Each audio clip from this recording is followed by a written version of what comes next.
आज की वीडियो के अंदर अपन डिस्कस करने वाले हैं गेट टॉपिक। जो गेट है वो एग्जाम के पॉइंट ऑफ व्यू से काफ़ी ज़्यादा इंपॉर्टेंट है। जब भी मैंने एग्जाम दिया था तब भी एक क्वेश्चन पूछा गया था गेट के ऊपर। तो गेट के अंदर अपन बेसिक से स्टार्ट करेंगे, फिर आगे जाके अपन देखेंगे कि गेट साइकिल क्या होती है और ह्यूमन गेट क्या होता है।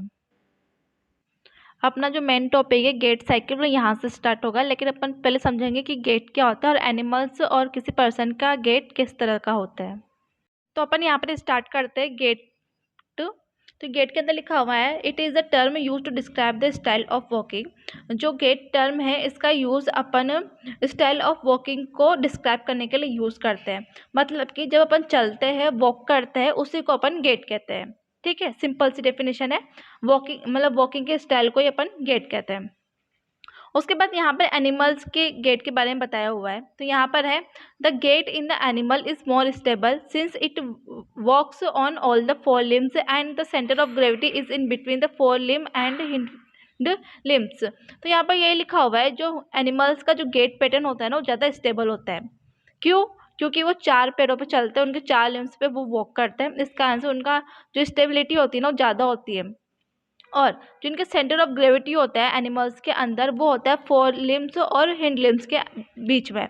मतलब कि ये एनिमल है, एक एलिफेंट है, तो उसके आगे वाले पैर और पीछे वाले पैर के बीच में एक सेंटर ऑफ ग्रेविटी होगा और इनके अंदर स्टेबिलिटी भी ज़्यादा होती है। तो स्टेबिलिटी इसलिए ज़्यादा होती है क्योंकि इनका बेस ऑफ सपोर्ट जो होता है ना वो ज़्यादा होता है। तो देखो, इनका बेस ऑफ सपोर्ट इतना ज़्यादा है, तो जितना ज़्यादा बेस ऑफ सपोर्ट होगा उतनी ज़्यादा स्टेबिलिटी होगी। मतलब बेस ऑफ सपोर्ट का मतलब इन दोनों चार पैर के बीच का स्पेस वो ज़्यादा है, तो इनकी स्टेबिलिटी ज़्यादा होगी। लेकिन अगर अपन इनको किसी ह्यूमन से कंपेयर करते हैं तो ऐसा ऑपोजिट हो जाता है, क्योंकि जो पर्सन होता है ना अपने दो पैरों पे चलता है, तो दो पैरों पे चलता है तो उनके बीच का स्पेस कम हो जाता है, मतलब इनका बेस ऑफ सपोर्ट कम हो जाता है। तो बेस ऑफ सपोर्ट कम होने से जो ह्यूमन है उसका स्टेबिलिटी भी कम हो जाती है।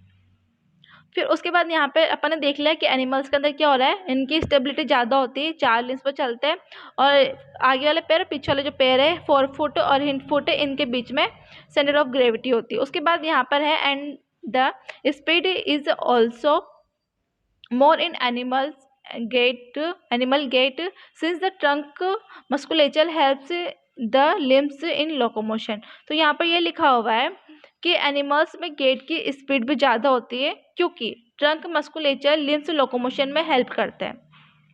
ट्रंक मस्कुलेचर यहाँ पे हेल्प कर रहे हैं लिम्स के लोकोमोशन के अंदर, और जो एनिमल्स होते हैं ना उनकी स्पीड भी ज़्यादा होती है इस कारण से। उसके बाद यहाँ पर ह्यूमन गेट के बारे में बताया हुआ है। जो ह्यूमन गेट है उसके बारे में, this stability and speed is compromised in human gait because of the two leg gait. तो जो पर्सन होते हैं, जो ह्यूमन्स होते हैं ना, वो दो पैरों पे चलते हैं क्योंकि उनका जो गेट पैटर्न होता है, गेट पैटर्न वो होता है टू लेग्ड गेट। तो जिस कारण से इनकी स्टेबिलिटी भी कम होती है और स्पीड भी कम होती है। तो अपन ने कंपेयर कर लिया कि ऐसा क्यों हो रहा है, क्योंकि इनका बेस ऑफ सपोर्ट कम है, इनका बेस ऑफ सपोर्ट ज़्यादा है, इस कारण से ऐसा हो रहा है। तो बेस ऑफ सपोर्ट क्या होता है और सेंटर ऑफ ग्रेविटी क्या होता है, ये आप पहले फर्स्ट ईयर में पढ़ चुके होंगे एक्सरसाइज थेरेपी के अंदर, तो अपन इतना डिटेल में नहीं जाएंगे। तो अपन बस इतना सा देखेंगे कि इनका बेस ऑफ सपोर्ट ज़्यादा होता है, इनका बेस ऑफ सपोर्ट कम होता है, इसलिए इनकी स्टेबिलिटी ज़्यादा होती है और इनकी स्टेबिलिटी कम होती है। तो अपन अब मेन पार्ट पे आते हैं जो कि है गेट साइकिल। फिर अब उसके बाद यहाँ पर मेन टॉपिक आता है जो कि है गेट साइकिल। गेट साइकिल समझना काफ़ी ज़रूरी है, तो इसकी डेफिनेशन से अपन स्टार्ट करते हैं और इसको अपन प्रैक्टिकली करके भी देखेंगे। तो यहाँ पर डेफिनेशन के अंदर लिखा हुआ है, it can be define as all the activities that occurs from heel contact of one foot to the next heel contact of the same foot। तो यहाँ पर अपन इस गेट साइकिल के अंदर एक ही पैर के फुट की बात करेंगे, मतलब सेम फुट, मतलब एक ही पैर का फुट। तो इसकी डेफिनेशन में ये लिखा हुआ है, इसे उन सभी एक्टिविटीज़ के लिए डिफाइन किया जा सकता है जो कि एक फुट के हील के कांटेक्ट से लेकर उसी पैर की नेक्स्ट हील कांटेक्ट तक होती है। तो अपन इसको प्रैक्टिकली करके देखते हैं। तो यहाँ पर अपन स्टार्ट करते हैं इस डेफिनेशन को समझना, ठीक है। तो अपन ने इन दोनों पैरों को नाम दे दिया है, इधर वाला है राइट फुट और उधर वाला है लेफ्ट फुट। ये है राइट और वो है लेफ्ट, अपन ने यहाँ पे लिख दिया है। तो अपन गेट साइकिल को किस तरह से समझेंगे, कोई पर्सन है जिन्होंने वॉकिंग करना स्टार्ट किया है, तो अपन को सिर्फ राइट फुट पे ध्यान देना है। तो ये एक यहाँ से पैर जाएगा आगे, फिर अपन को सिर्फ इस पे ध्यान देना है। तो अपने गेट साइकिल स्टार्ट होगी इस वाली जगह से, फिर पर्सन आगे चलेगा, फिर यहाँ से लेके फिर वो इसी पैर को आगे रखेगा। अपन वॉकिंग करते जब ऐसे करते हैं, एक राइट फुट पे एक लेफ्ट फुट एक राइट फुट, तो ये जो राइट फुट है वहां तक पहुंच गया। पहले राइट फुट यहाँ पर था, अब वो वहां पर पहुंच गया, तो ये पूरी एक हो गई गेट साइकिल। जब एक ही फुट मतलब सेम फुट आगे दोबारा ग्राउंड को टच होगा तो इन दोनों के बीच को अपन कहेंगे एक गेट साइकिल। तो पर्सन इस गेट साइकिल को दोबारा परफॉर्म करेगा। अपन फिर से ध्यान देंगे, ये राइट फुट आगे आया और फिर ये राइट फुट फिर से आगे आया, तो ये होगी पूरी एक गेट साइकिल। और अपन यहाँ पर फिर से इस गेट साइकिल की डेफिनेशन को समझते हैं। It can be define as all the activities that occurs from heel contact of the one foot to the next heel contact of the same foot. तो इसे उन सभी एक्टिविटीज के लिए डिफाइन किया जा सकता है जो एक फुट की हील के कॉन्टैक्ट से लेकर उसी पैर के नेक्स्ट हिल कॉन्टैक्ट तक होती है।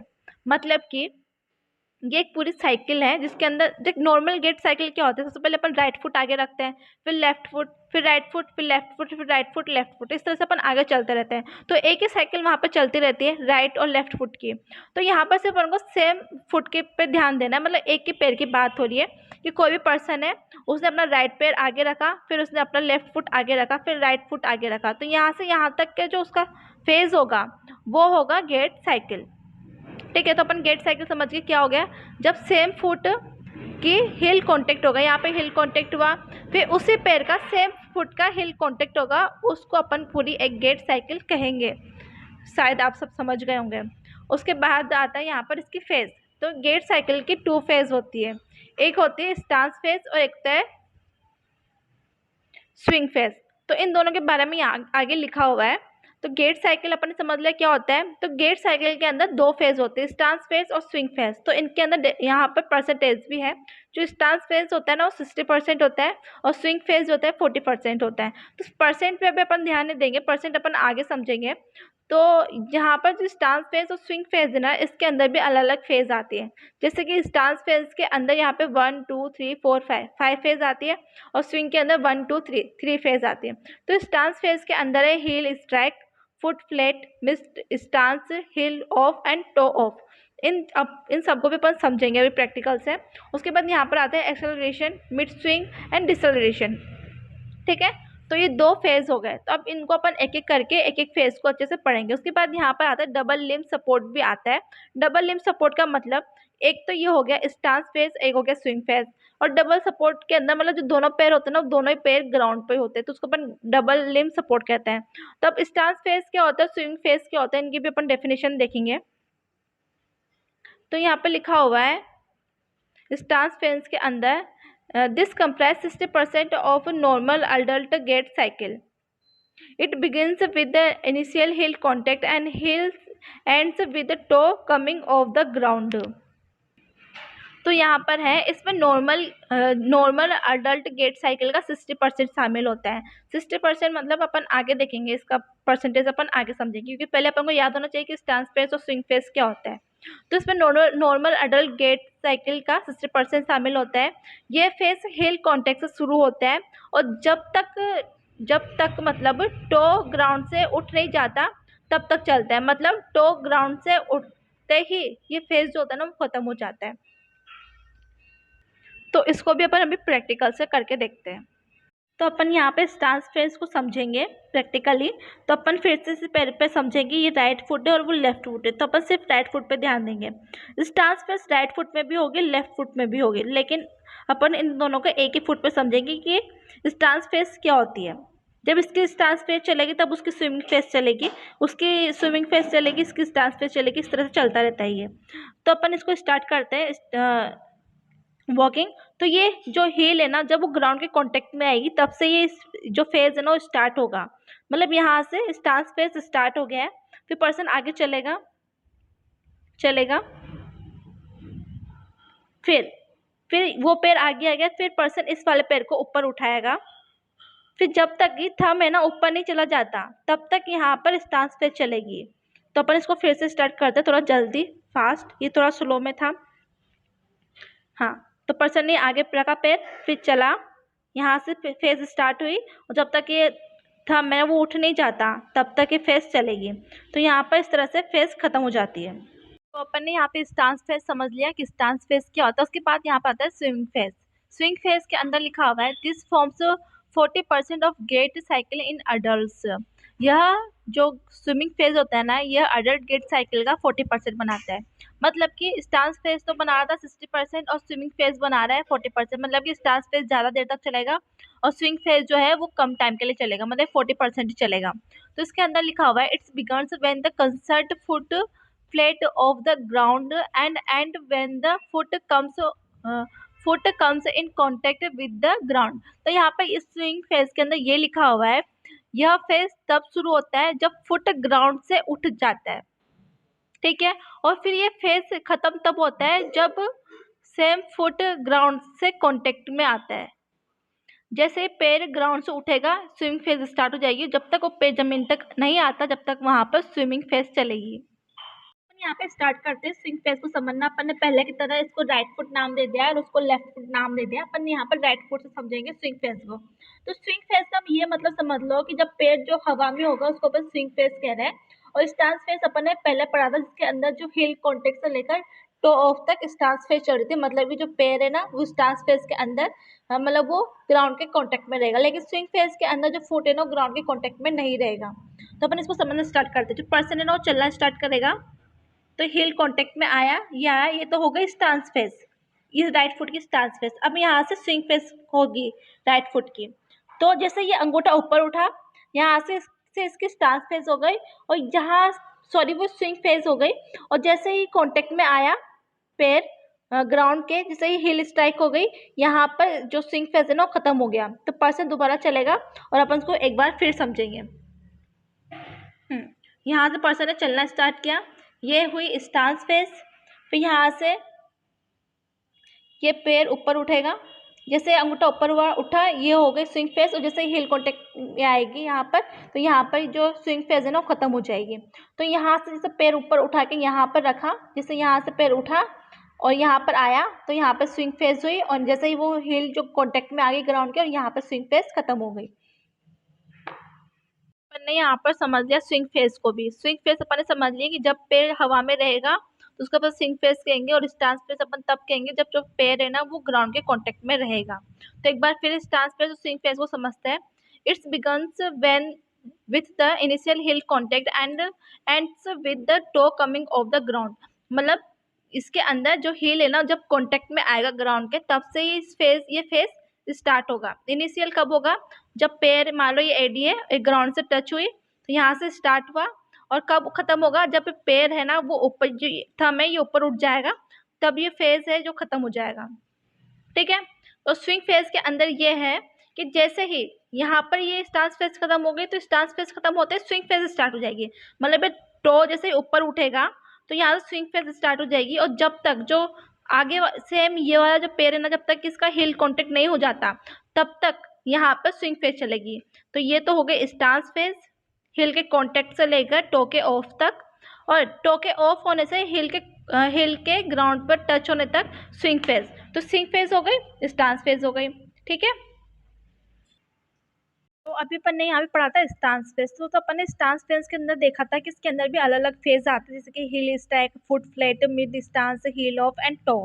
तो इस सबको अपन डायग्राम से समझेंगे और प्रैक्टिकली भी समझेंगे।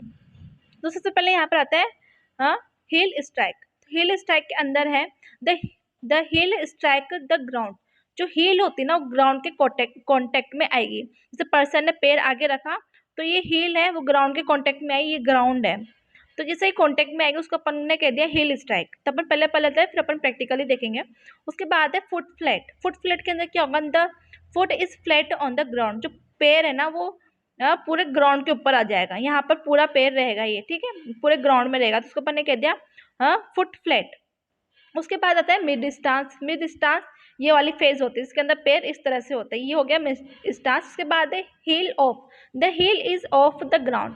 तो आगे चलेगा तो पैर है ना ये हील ऑफ हो जाएगा, मतलब ये हील है ना ये ऊपर उठ जाएगी, तो उसको अपन ने कह दिया हील ऑफ। उसके बाद आएगा यहाँ पर टो ऑफ। टो ऑफ के अंदर हो रहा है the toes are off the ground. जैसे टोज है ना वो ग्राउंड से ऊपर की तरफ उठ जाएंगे। तो ऊपर कैसे उठेंगे, ये टोज हील, मतलब यहाँ पे हील ऑफ हो गया। उसके बाद जो ये थंब है ना ये भी ऊपर उठ जाएगा, थंब ऊपर उठ गया, थंब ऊपर उठ गया, तो उसके अपन ने कह दिया यहाँ पर टो ऑफ।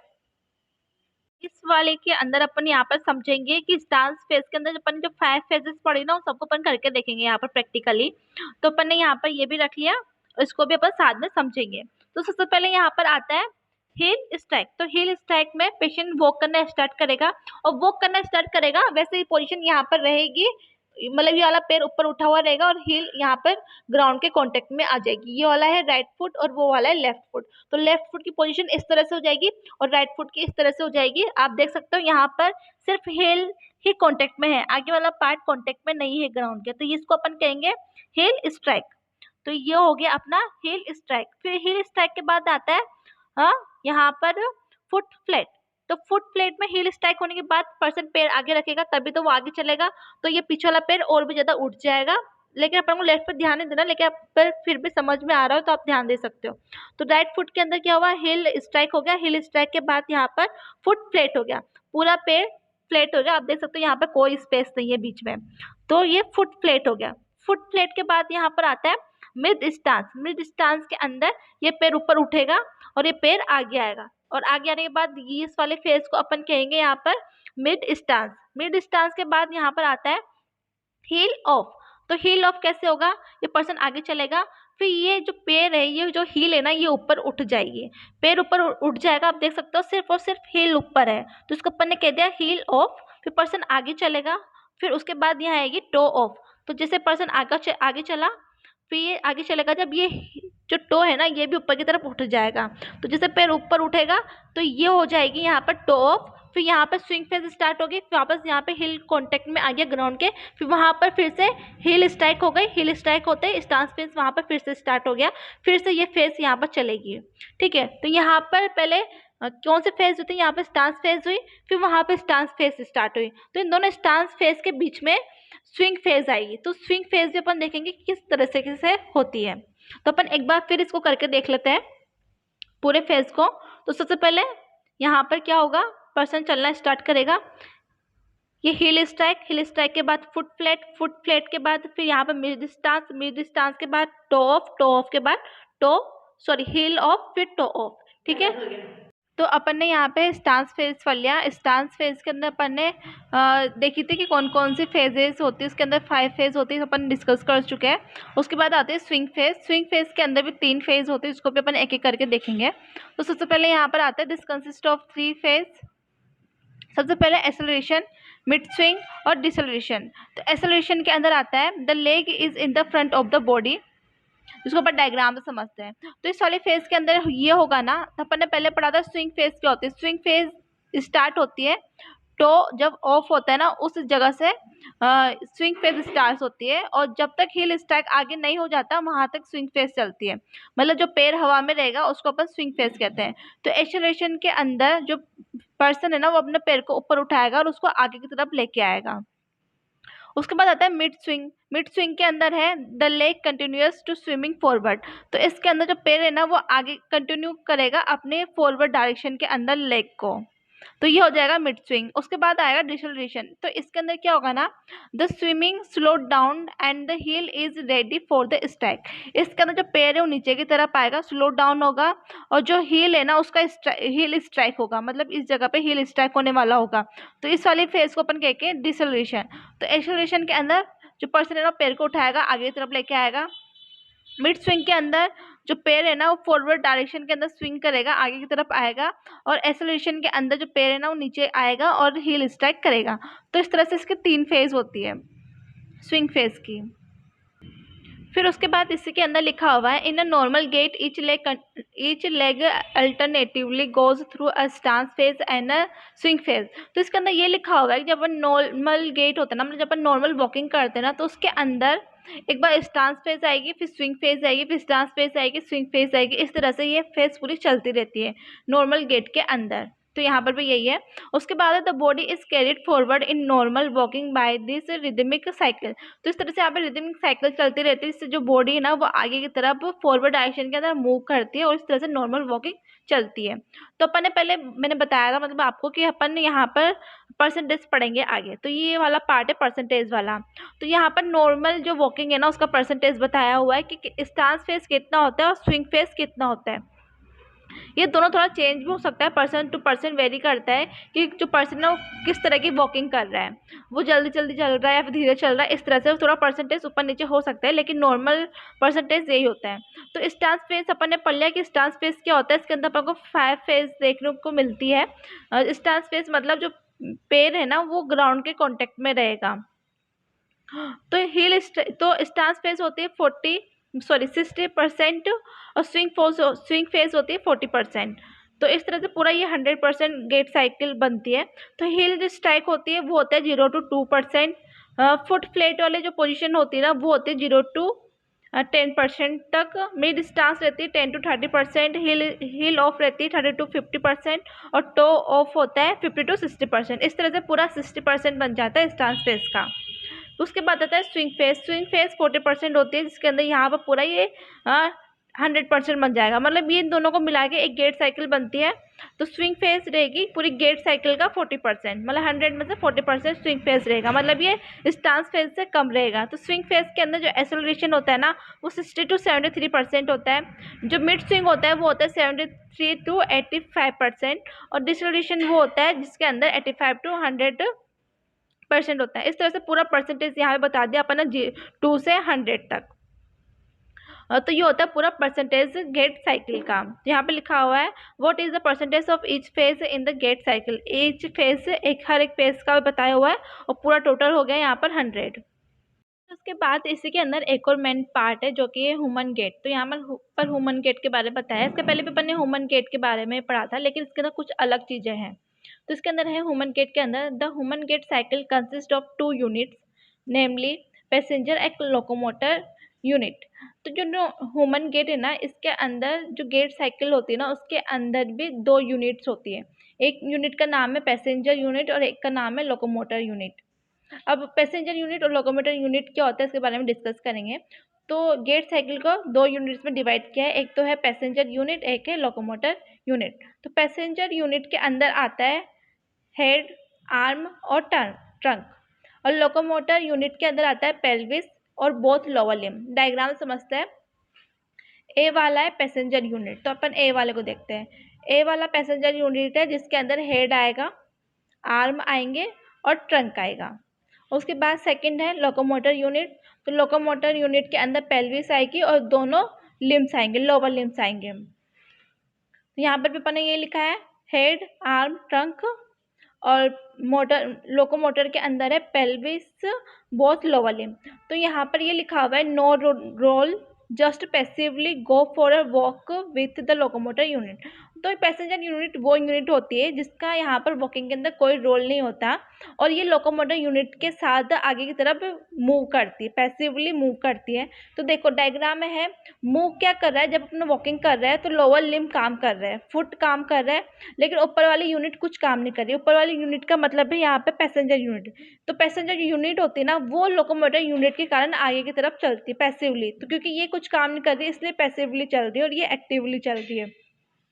तो यहाँ पर ये लिखा है ना कि इसका कोई रोल नहीं होता और ये just passively go for a walk with the locomotor unit. ये लोकोमोटर यूनिट के साथ पैसिवली वॉक करती है आगे की तरफ, ठीक है। और यहाँ पर लोकोमोटर यूनिट के अंदर लिखा हुआ है जिसके अंदर पेल्विस और बोथ लोअर लिम्स आते हैं, actually take part in the gait and form a gait cycle. तो इसी का मेन पार्ट होता है, लोकोमोटर यूनिट का ही मेन पार्ट होता है वॉकिंग के लिए। तो गेट साइकिल किससे होती है, लोअर लिम्ब से होती है। गेट जो होता है लोअर लिम्ब से होता है। इस कारण से मेन पार्ट लोकोमोटर यूनिट का है, जो पैसेंजर यूनिट है वो इसके साथ वर्क करती है। तो actually take part in the gait के अंदर ये इसका मेन पार्ट होता है and form a gait cycle, एक पूरी गेट साइकिल बनाती है। तो गेट साइकिल के अंदर अपन ने पढ़ा कि गेट साइकिल किस तरीके से होती है। गेट साइकिल के अंदर स्टांस फेज होता है और स्विंग फेज होता है। स्टांस फेज के अंदर भी हिल स्ट्राइक होती है, फुट फ्लैट होता है, मिड स्टांस होता है, हिल ऑफ होता है, टो ऑफ होता है, जो कि अपन सारा पढ़ चुके हैं अच्छे से। और स्विंग फेज के अंदर भी 3 फेज होती है, एक्सेलरेशन, मिड स्विंग और डिसलेशन। तो यहाँ पर ये लिखा हुआ है। तो एक बार फिर डायग्राम देख लो। जो पैसेंजर यूनिट होती है वो होती है हेड, आर्म और ट्रंक, और जो लोकोमोटर यूनिट होती है वो होती है पेल्विस और लोअर लिम्ब। के बाद अपन यहाँ पे लास्ट में कुछ टर्म्स दी हुई है जिनको अपन डिस्कस करते हैं। जिस टर्म का यूज़ अपन यहाँ पे गेट साइकिल के अंदर करते हैं। तो यहाँ पे कुछ टर्म्स है जैसे कि सिंगल लिम्ब सपोर्ट क्या होता है, double limb support, step length, Cadence and walking velocity, सब क्या होते हैं, सबको अपन डिस्कस करते हैं। सबसे पहले यहाँ पर आता है सिंगल लिम्ब सपोर्ट। तो सिंगल लिम्ब सपोर्ट अपन नाम से पता लग रहा है कि इसके अंदर सिर्फ एक ही लिम्ब सपोर्ट में रहेगा, मतलब कि only 1 foot is in the contact with the ground, मतलब जो 1 फुट है वो ही ग्राउंड के कॉन्टेक्ट में रहेगा, और जो कि 80% बनाएगा गेट साइकिल का। उसके बाद आता है double limb support. Double limb support के अंदर जो बोथ लिम्स है, दोनों लोअर लिम्ब जो है वो ग्राउंड के कॉन्टेक्ट में रहेंगे, और ये 20% बनाएगा गेट साइकिल का। तो अपन इसको डायग्राम से देखते हैं, single limb support and double limb support. तो सिंगल लिम्ब सपोर्ट के अंदर जो राइट फुट है ना वो ग्राउंड के कांटेक्ट में है, और ये सिर्फ सिंगल लिम्ब सपोर्ट है, मतलब सिर्फ ये एक ही फुट कांटेक्ट में है, लेफ्ट वाला कांटेक्ट में नहीं है। उसके बाद आएगा जब पर्सन आगे वॉक करेगा तो डबल लिम्ब सपोर्ट आएगा, मतलब दोनों जो लोअर लिम्ब है ना वो ग्राउंड के कांटेक्ट में रहेंगे, राइट भी और लेफ्ट भी। फिर जो पर्सन है वो आगे वॉक करेगा तो फिर राइट फुट जो है वो तो ऊपर उठ जाएगा, और जो लेफ्ट फुट है ना वो ग्राउंड के कांटेक्ट में रहेगा, और अपन इसको फिर से नाम दे देंगे सिंगल लिम्ब सपोर्ट। इस तरह से पूरी ये चलता रहता है, एक बार सिंगल लिम्ब सपोर्ट, फिर डबल लिम्ब सपोर्ट, फिर सिंगल लिम्ब सपोर्ट, उसके बाद डबल लिम्ब सपोर्ट। इस तरह से चलता रहेगा, इस तरह से वॉकिंग चलती रहेगी। लेकिन यहाँ पर ये है, एक बार अगर राइट फुट सब इसमें है, कांटेक्ट में है ग्राउंड के, तो उसके बाद डबल लिम्ब सपोर्ट के बाद लेफ्ट फुट जो है वो ग्राउंड के कांटेक्ट में रहेगा। फिर इसके बाद फिर डबल लिम्ब सपोर्ट आएगा, फिर उसके बाद जो राइट फुट है ना वो कांटेक्ट में आ जाएगा, और जो लेफ्ट वाला है ना वो हवा में रहेगा। इस तरह से ये वॉकिंग चलती रहती है। तो सिंगल लिम्ब सपोर्ट हो गया और डबल लिम्ब सपोर्ट हो गया। उसके बाद यहाँ पर आता है स्ट्रेच लेंथ। तो इसके अंदर क्या होता है ना, it is a distance the body has travelled in 1 gate cycle. तो यहाँ पर 1 गेट साइकिल की बात हो रही है। तो अब इसको डायग्राम से देखते हैं स्ट्रेच लेंथ को। स्ट्रेच लेंथ का मतलब जो फुट है ना, मान लो ये राइट फुट है और ये वाला राइट फुट है, इन दोनों राइट फुट के बीच की डिस्टेंस को अपन स्ट्रेच लेंथ कहते हैं, ठीक है। तो ये एक गेट साइकिल बनाता है। अपन ने गेट साइकिल की डेफिनेशन के अंदर भी यही पढ़ा था, तो इसी के अंदर भी वही है। फिर उसके बाद यहाँ पर आता है स्टेप लेंथ। स्टेप लेंथ के अंदर है it is a distance 1 foot has travelled during a gait cycle. तो इसके अंदर सिर्फ 1 फुट की बात हो रही है। तो 1 फुट मतलब ये स्टेप लेंथ, जब 1 फुट जितना ट्रेवल करता है ना उसको स्टेप लेंथ कहते हैं। मतलब ये मान लो लेफ्ट फुट है, तो लेफ्ट फुट से राइट फुट के बीच के डिस्टेंस को अपन स्टेप लेंथ कहेंगे। उसके बाद राइट फुट से लेफ्ट फुट के बीच के इस डिस्टेंस को अपन यहाँ पे स्टेप लेंथ कहेंगे। मतलब एक गेट साइकिल के अंदर 2 स्टेप लेंथ आ जाती है, और एक गेट साइकिल को के अंदर एक स्ट्रेट लेंथ आती है। उसके बाद यहाँ पर आता है कैडेंस। तो कैडेंस के अंदर है नंबर ऑफ स्टेप्स